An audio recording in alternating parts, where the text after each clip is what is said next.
Nos vamos a Peliagonzalo, en primer lugar, de la mano de la Cofradía de Santa Águeda de la Parroquia de San Miguel Arcángel, a quienes agradecemos su colaboración, y nos vamos a fijar en una fiesta singular de Águedas, la fiesta de las alcaldesas. Es un trabajo de recopilación e investigación que estamos realizando desde el Aula de Folclore La Morana, anfitriona de este festival, y que por lo tanto da la bienvenida a todos los grupos, participantes, coleccionistas, folcloristas que también tienen en la indumentaria una especial querencia, una especial afición, ¿no? Vamos entonces a disfrutar de esta fiesta de Águedas con ese trabajo que ha realizado la agrupación belenista La Morana.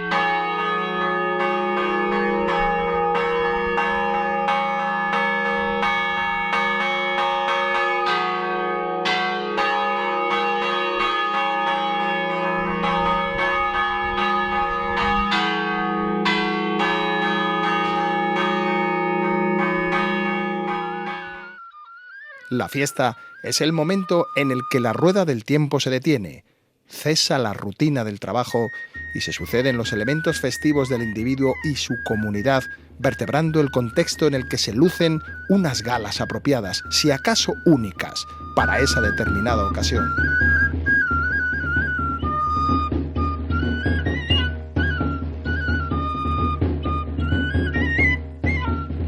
Las celebraciones de Águedas son variadas y abundantes, especialmente en las provincias de Zamora y Salamanca. Se trata por lo general de fiestas de cofradía exclusivamente de mujeres casadas en las que se da culto a Santa Águeda, una joven virgen de Catania a la que pretendía Quintianus, el procónsul de Sicilia, y al no conseguirla mandó torturarla y que la cortaran los pechos, muriendo el 5 de febrero del año 252.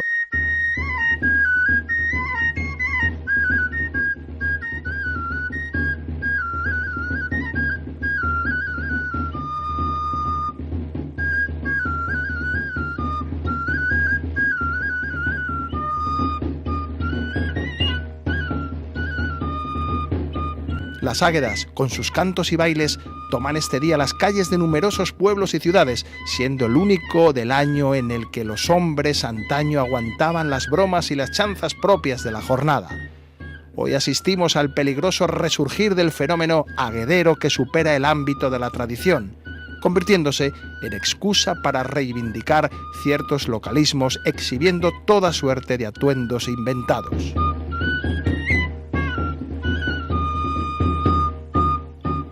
Sin embargo, en la localidad zamorana de Peliagonzalo, a las orillas del río Duero, al llegar el mes de febrero, el tiempo parece detenerse, y las mujeres aún se resisten a perder la tradición. Aquí la fiesta se organiza en torno a la figura de las mayordomas, que son las encargadas de asistir a la imagen de Santa Águeda en su altar durante todo el año con flores y cera, organizar la función, contratar la comida de hermandad, la música y avisar al sacerdote.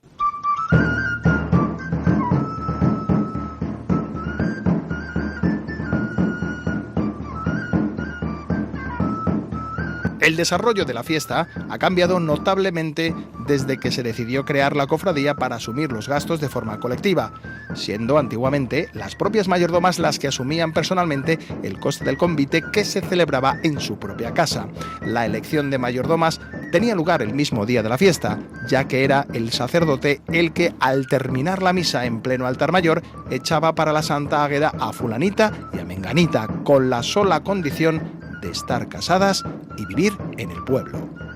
El anuncio corría como la pólvora de boca en boca y a algunas de las nominadas las pillaba trabajando el ganado o en las tierras. Estaba muy mal visto rehuir la toma de varas que tenía lugar en esa misma tarde y el improvisado convite que en apenas unas horas tenían que ofrecer las mayordomas entrantes, que en algún caso, nos comentaron, ni se hablaban entre ellas. Hoy los cargos se van pasando por riguroso orden de lista. Entonces nombraban mayordomas de un año para otro.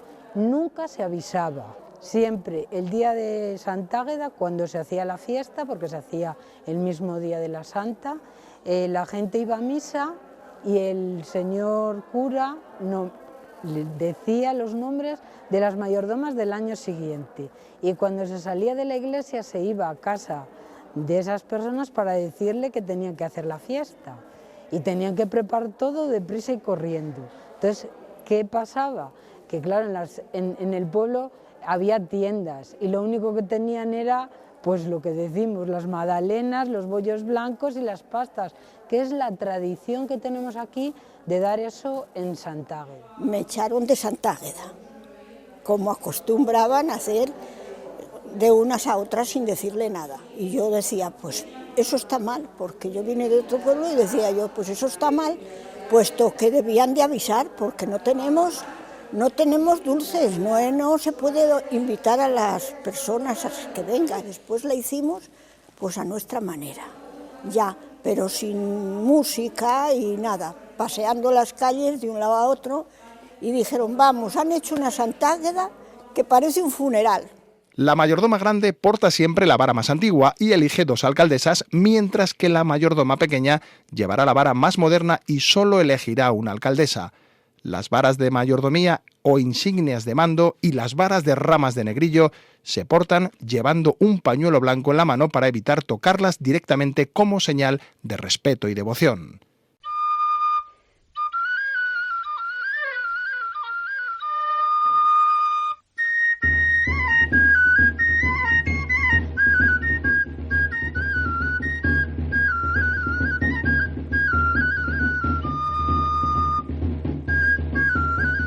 Sin embargo, el personaje que nos llama la atención por su vestimenta y función es el de las alcaldesas. Nombradas entre las mozas solteras de la localidad para acompañar y ayudar en todo momento a las mayordomas, visten ricas chinas o sayas de seda o brocatel sobre las enaguas almidonadas, jubón de seda y al talle pañuelo de lienzo bordado en hilo blanco sobre el que cruzan el dengue o el capidengue, prenda de clara ascendencia dieciochesca, confeccionado en bayeta roja y decorada perimetralmente con encajes metálicos de puntos de España o galones de seda.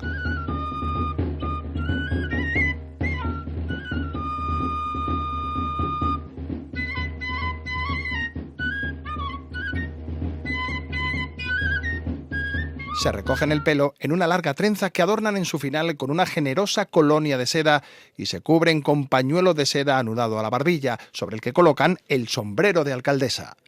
El curioso sombrero es una primorosa labor de papelines de seda de colores que son pacientemente rizados, formando flores que cosen al forro de lienzo y tira bordada blanca que oculta un sombrero de paja. En la mano derecha portan largas varas de negrillo que los mozos intentarán arrebatarles para partirlas, ante lo cual ellas se defienden golpeándolos con fuerza una y otra vez en un claro ritual de fertilidad. Las alcaldesas solo se destocan para la misa y la procesión, cambiando el peculiar sombrero por la usual mantillina de terciopelo y agremán negros, dejando sus varas en el portal de la iglesia fuera del sagrado.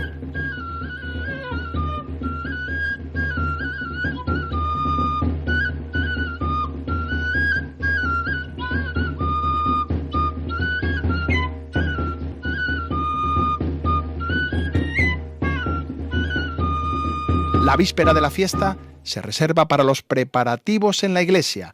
Andas, flores, velas, bancos, todo ha de estar en su sitio para el rezo vespertino, tras el que se ofrece a las hermanas de la cofradía chocolate y pastas.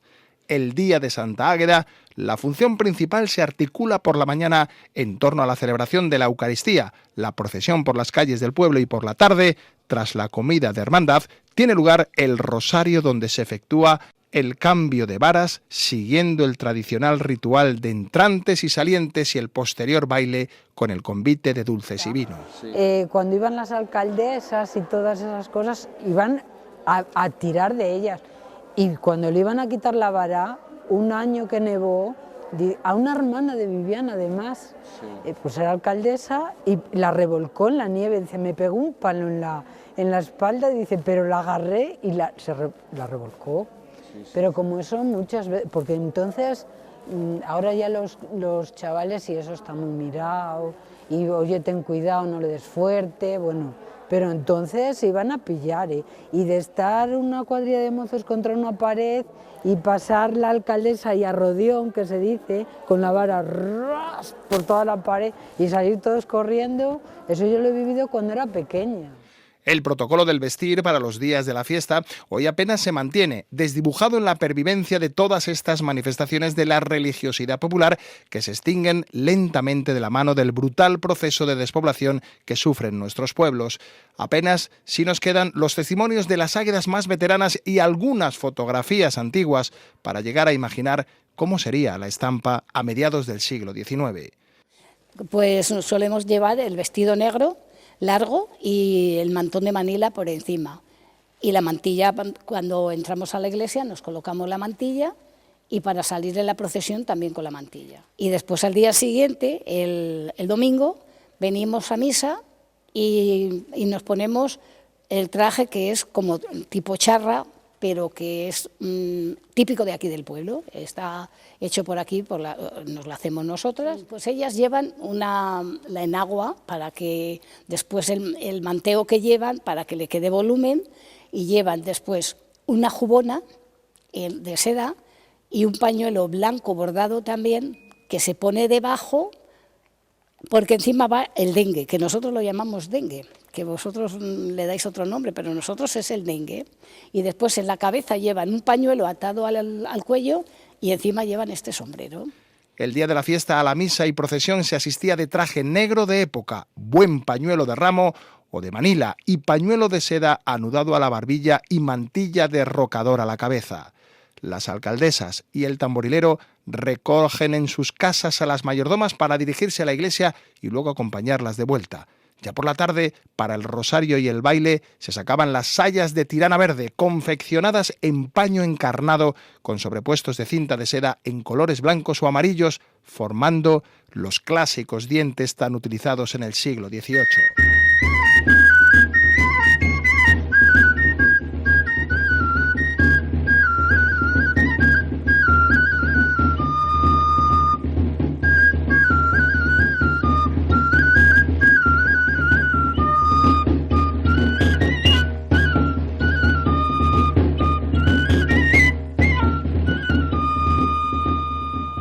Baile, y al día siguiente se pide la miaja, la música va tocando y vas pidiendo la miaja con una cesta de bollos y le das a la gente que eso.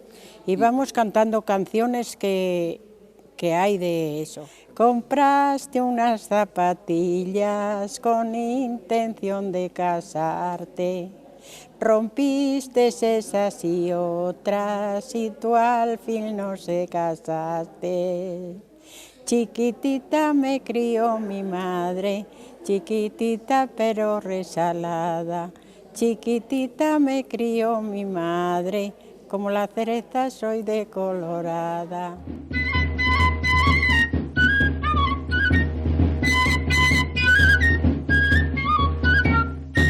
Peleagonzalo, pueblo de batallas que hablan de cristianos, moros y portugueses, que inclinó la balanza a favor de la entronización de Isabel la Católica y que tuvo que volver a fundarse a 1 kilómetro de su emplazamiento original tras la terrible riada de 1860.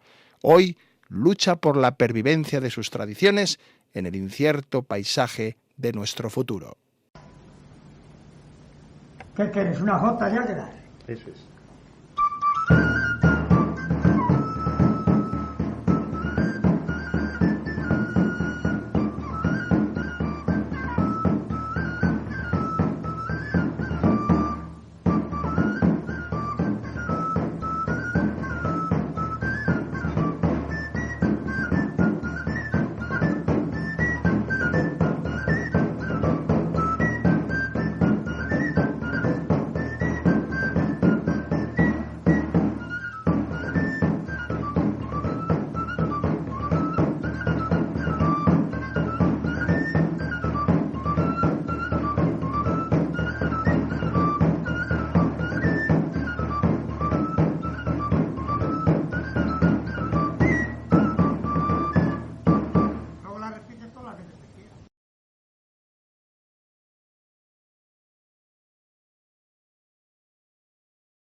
Bueno, pues aquí tenemos a las tres alcaldesas con una indumentaria que nos hace volar en el tiempo, ¿no? Ahí se han quedado prendas usándose específicamente para esta fiesta, que conviven en otras localidades de la zona del Alfoz toresano y que son prendas que nos hablan de una riqueza, de un vestir que sabemos que tiene la comarca de Toro, ¿no? Hay que destacar fundamentalmente el uso de esos espolines de seda en la confección de las sayas, de las faldas que llevan las alcaldesas. Espolines que pueden ser de una calidad exquisita, incluso algunos de los ejemplares, piezas que hemos documentado, llevan en el tejido hilo de dorado de oro, incluso plateado, entorchados, y que también han ido a lo largo del tiempo evolucionando en otro tipo de tejidos, hacia brocateles, incluso alguna indiana estampada, pero que mantienen esa filosofía de lo que es una basquiña del siglo XVIII, que se pusieron de moda y que desde la corte, pues obviamente las labradoras ricas imitaron si había posibilidades económicas. Estos espolines, que deben su nombre a la pieza que teje en el telar, sobre todo, sabemos que proceden y son confeccionados en la zona del Levante. Algunos de ellos, catalogados por su dibujo, se siguen produciendo en la actualidad y se siguen realizando, una tradición que fundamentalmente la industria de la seda sabemos que tiene su auge durante el siglo XVIII. Las alcaldesas también tienen otra prenda, como bien comentábamos en el documental, que es el dengue, que conocen en Pelea Gonzalo, o capidengue, que se conoce en otras localidades de la comarca, como decíamos. Son piezas, de verdad, muy ricas en decoración, sobre todo aquellas que presentan los puntos de España, que son estos encajes realizados con hilo metálico, entorchados, y que van recorriendo todo el perímetro de la pieza. Son piezas que podemos ver en los tapices, en los cartones para tapices que hacía Francisco de Goya para la corte madrileña. Son piezas que se han fosilizado en algunas zonas de España, no solamente en Zamora, y que son muy abundantes en la zona de la comarca de Toro. Pero concretamente en esta fiesta se han asociado a la figura de las alcaldesas y permanecen en la vestimenta ya como seña de identidad. Posiblemente porque además los que más abundan son de color rojo, venga también relacionado porque todos sabemos que el color rojo es con el que la Iglesia Católica celebra las festividades de los santos mártires. Quién sabe, algún día algún sacerdote a lo mejor le hizo gracia la prenda y dijo, vamos a dejarlo ahí. Al final lo que tenemos es una vestimenta que añade, por ejemplo, en el siglo XIX, esos pañuelos de seda anudados a la barbilla, que vemos todos que es una moda muy posterior, y luego tocados con ese sombrero con el cual completa la figura la alcaldesa. Bajo los capidengues tenemos los pañuelos de cazuelas, pañuelos bordados en hilo blanco, con esos maravillosos festones que van circundando, que van en forma de perímetro alrededor de la prenda. Las figuras de las alcaldesas, yo creo que son las protagonistas de esta fiesta y aunque hoy ya son meramente casi testimoniales, porque prácticamente no quedan niños en el pueblo, pues en su momento arreaban bien de palos con los negrillos, con las varas de negrillo, y servían para poner en jaque a toda la mocedad de Pelea Gonzalo. Es una figura emblemática que ha llamado la atención de muchos investigadores, de muchos fotógrafos de carácter etnográfico y sobre todo ha sabido mantenerse frente a esta moda, este revival, ¿no?, del fenómeno aguedero que tiene tanto peligro, que se hace sin control y que está un poco abocado a una fiesta de diversión, a una fiesta que ya no guarda esos rituales, que ya no sigue esa tradición desde una cofradía o del impulso que viene a través de años y años de celebración en algunas localidades. Por eso desde La Morana hemos querido elegir esta fiesta para este trabajo de investigación. Bueno, nuestras alcaldesas que giren para que le veamos bien la indumentaria, fundamentalmente porque luego el pelo se recoge en una coleta y se adorna con unas largas cintas de seda, colonias de seda, y también repiten el modelo que se utiliza en la comarca para poderse tocar con la montera, esa prenda también que nos habla del siglo XVIII, del periodo barroco en el vestir español, ¿no? Esos pañuelos de seda, como decíamos, y el gracioso y característico gorro, sombrero de alcaldesa, que según nos contaban las mayores, decía, pero no guardan ninguno. Digo, hijo, los sombreros rodaban por el suelo, detrás de los sombreros íbamos nosotras y además pues quedaban pues un poco descuajeringaos, como decimos en Zamora. Un aplauso para nuestras 3 alcaldesas.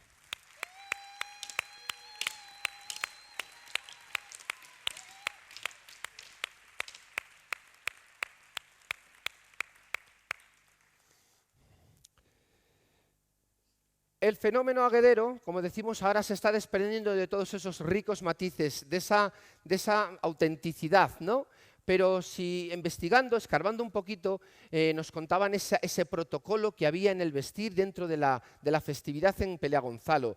El día de las vísperas o el día de la fiesta por la tarde, para asistir después al rosario y al cónvite, el atuendo que elegían era la saya de tiranas. Son estos manteos, estas sayas de paño, que con su principal característica es esa cenefa de seda y esos picos que adornan, que recorren el perímetro, que pueden ser una o varias filas. Incluso algunos llevan un adorno de lentejuela o de huevecillo de latón.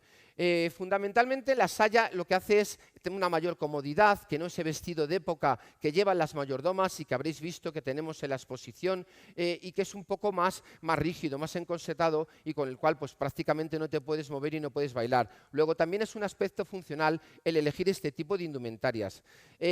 Como veíamos en las fotografías antiguas, y aunque la tradición ya se está perdiendo, la prenda totémica, por así decirlo, de las águedas en Peleagonzalo, por supuesto, es el mantón de Manila. Mantones que guardan con celo en algunas de las casas y que todavía pueden verse estas maravillas como tenemos aquí portadas por nuestras compañeras de La Morana.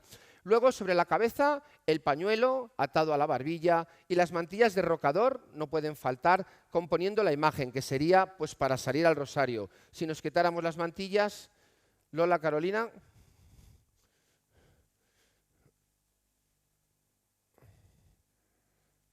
Esta sería la imagen de las águedas en Peleagonzalo, pues para ir al baile, para repartir el convite y para asistir sobre todo, después del rosario, a un poco la fiesta, ¿no? Ya entre las hermanas, entre la cofradía ahora y antes entre todas las mujeres casadas del pueblo. Si nos giramos podemos ver estos mantones que, como sabéis, y aunque se llaman de Manila, venían de Manila, pero estaban bordados en China.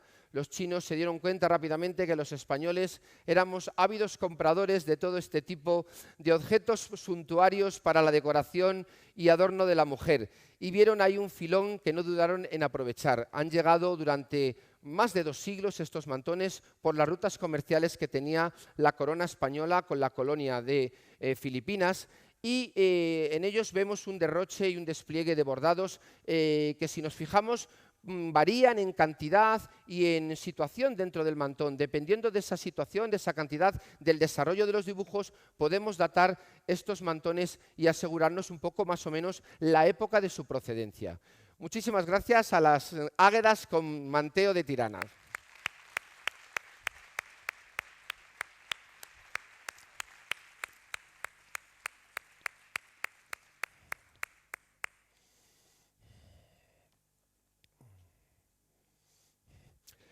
Bueno, vestir las charras, vestirse de charra, no es vestirse de charro salmantino, ni mucho menos. Es un concepto, es un adjetivo que se ha utilizado en zonas muy amplias de nuestra provincia, sobre todo en la mitad sur, para vestir cierto tipo de vestimenta, cierto tipo de indumentaria recargada, barroca o adornada en exceso. Es un adjetivo que de esta manera señalaba un tipo determinado de prendas, un tipo de indumentaria dentro del vestir tradicional. Como veíamos también en el documental, las propias mayores se dirigen a este tipo de prendas dirigiéndose a las charras o a vestir de charra. Esta prenda se reservaba para pedir el bollo, correr el bollo, pedir la miaja al día siguiente de Santa Águeda, el día 6 de febrero, en ese pasacalle animado que realizaban por las calles de Peleagonzalo.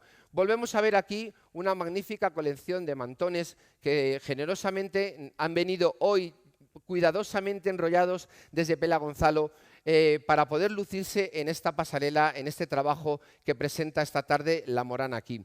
Como veis, toda la decoración es diferente, el desarrollo de los dibujos. Normalmente nos fijamos siempre que nos llaman mucho la atención en los maravillosos chinos que decoran algunas de estas piezas, esas escenas de temática oriental en las que algunas incluso hay arquitecturas, grandes pagodas que simulan una acción campestre, una acción bucólica muy romántica, ¿no?, dentro de la corte, ¿no?, donde se realizaban estos pañuelos. Estos pañuelos, como decíamos, que vienen durante casi todo el siglo XVIII, siglo XIX y hasta bien entrado el siglo XX, eran una de las prendas más codiciadas de la mujer española. Tener un mantón de Manila en casa era signo de una clase, de una posición económica y sobre todo poderlo lucir luego a las fiestas, en los carnavales, como prenda para ir al baile, o asistir a la corrida de toros, o simplemente, ¿quién no recuerda haber visto, y todavía los vemos en los balcones, desplegados al paso de Jesús sacramentado en procesiones sacramentales y procesiones del Corpus Christi? Si mis compañeras se van girando, podemos ver cómo se colocan los mantones, siguiendo un poco, como ven ustedes en las fotografías que hemos recopilado en Pelea Gonzalo, esa forma de colocarlos y que no se circunscriben solamente a una forma de paño de hombros, de paño cruzado, sino que adoptan diferentes maneras, en concreto en caja, como se suele decir en recto, poniendo las dos partes, los dos lados a besar en el pecho, que se cose con alfileres. Es una de las formas, como veíamos, que más popularidad tenían en Pelea Gonzalo. No pueden faltar las polleras, que es como se denomina en la zona del Alfoz, en la zona de Toro, a las mantillas de rocador, estas célebres mantillas, ¿no?, que abundan en todo el territorio, yo creo, peninsular, y que se pusieron de moda, sobre todo, igual que esos mantones, a lo largo de todo el siglo XVIII, y que luego van a evolucionar y vamos a ver en esas mantillas de blonda, de encaje, que nosotros ya tenemos como más cercanas, y después en esos velos muchísimo más sencillos que todos llegamos a conocer en casa y con los cuales nuestras abuelas, nuestras madres, llegaron a cubrirse para entrar en la iglesia. Tenemos una diferente selección de manteos, como veis, zagalejos, bordados en lanas, picados en paño. Tenemos alguna pieza, otro también hay bordado en lanas, y en concreto, por ejemplo, de todos los que estáis viendo, todos son originales, piezas antiguas, excepto este, que sería una reproducción que hemos realizado en nuestros talleres de la agrupación belenista La Morana. Reproducciones que hacemos, como sabéis, guardando el dibujo, copiando excesivamente, con un celo primoroso y al detalle, tanto la forma, la dibujística, los materiales, el desarrollo, la confección, incluso el color o cromatismo de las lanas y tejidos base que nosotros intentamos, si no conseguimos en el mercado, teñimos para lograr adecuar a esas tonalidades que vemos en las piezas antiguas. Como veis, los mantones, el dibujo, los bordados son muy diferentes. Por regla general, en los primeros que llegaron de Manila en los barcos, el dibujo era muy escaso, muy flojo, muy esparcido, la flor era menuda, y durante el siglo XVIII esto se va recargando cada vez más, ¿no? Al final, a lo largo del XIX, tenemos esos mantones ya isabelinos en los cuales las flores son ya bastante grandes, y los tardíos son los que ya tienen esas rosas enormes que todos hemos conocido alguna vez, ¿no? Aquí tendríamos un poco toda esa evolución que hace que ese dibujo, no hay dos mantones iguales, dicen, no sea tan rico, sea tan variado. Prendas maravillosas que duermen en muchas casas, yo creo, el sueño de los justos, y que yo creo que tenemos que un poco recuperar para la moda actual, para esas grandes ocasiones, para una boda, un evento social, un complemento que de verdad no ha pasado de moda, que se sigue viendo todavía y que todavía luce en algunas festividades, como este caso de las águedas de Pelea Gonzalo. Vamos a dar un fuerte aplauso a mis compañeras.